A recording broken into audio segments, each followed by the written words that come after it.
Welcome back. American I'm here today Dreams, visiting with Isaac Keys to Jacobson. Success, Isaac is a with your serial host, entrepreneur, Alan and we're Olson. talking about, before the break, of how you get involved with companies. And just picking up where we left off, it had to do about their ability to sell ideas to you.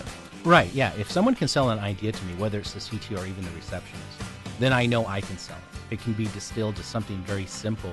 I can sell the equity in that company. But what I have to keep track of is overzealous selling, right? And so one of the things that, a really quick story about my grandfather. My grandfather is actually a polygamist in Utah, so that one places me, and it also shows kind of like background. So people are a little shocked by that. And so, like, for instance, my real name isn't Jacobson. He changed our names. It should be Baum. But he changed our names to hide from the FBI.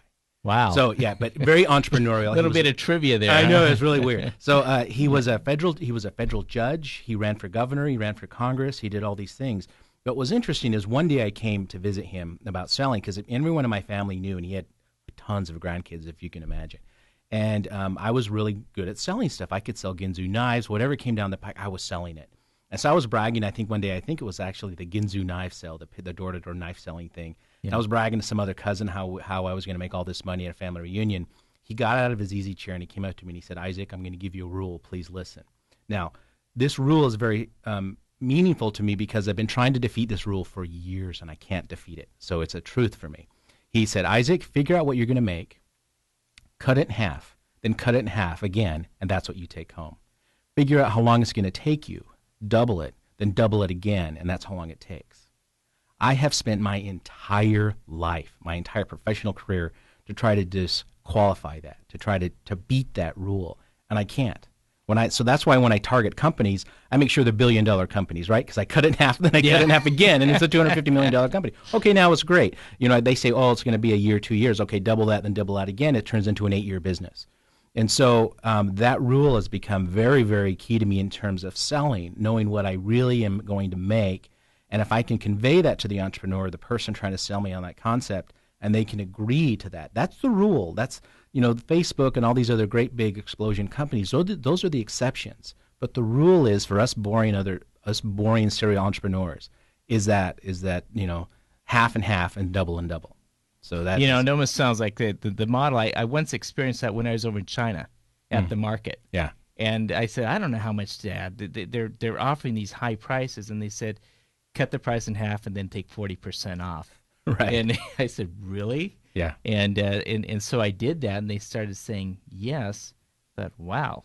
So, anyways, but that model, there seems to be an implicit, effect there that when you're going into them, to set your expectations that it's going to take a lot more hard work and investment in order for you to get the returns that are well, yeah, well, it counts down to the cash in your pocket, right? Yeah. So when I tell even an investor, I say this is a $1 billion company. It's potentially a $1 billion company like eTags or the other businesses I've bought into. eTags, $1 billion. Now you did this company, right? Well, I acquired it from Draper Fisher. Okay. And it was another company that they asked me, and they said, "Isaac, you're the turnaround guy. You're the hatchet man. Here's eTags. Can you turn it around? We'll give you 10%. Your typical fee of equity." Well, you look at it, and I looked at it, and and again, if I ever write a book, it'll be on timing. The timing was perfect. I just exited out of one company. I was looking for a patent-protected business, and this was it. So eTags owns the patents to attaching CDs and DVDs to stuff.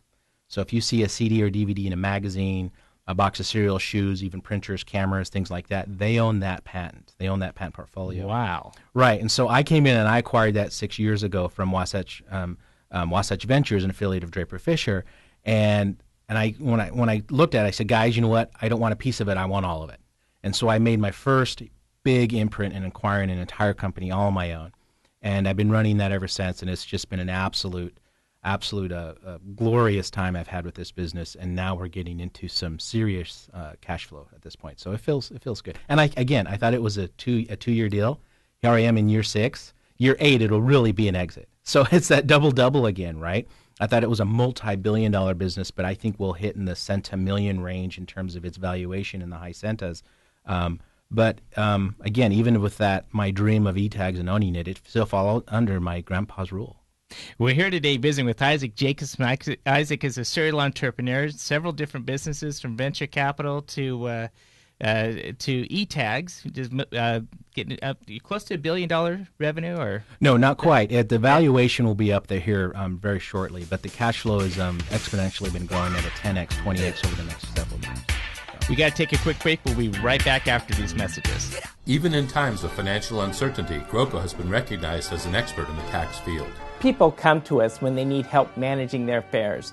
They want solid financial advice while lowering their tax burden. For over 40 years, GROCO has been a trusted advisor to many of Silicon Valley's most successful entrepreneurs when dealing with the IRS and state tax authorities. We can provide a level of personal attention you won't find at national CPA firms. GROCO, helping you along the way.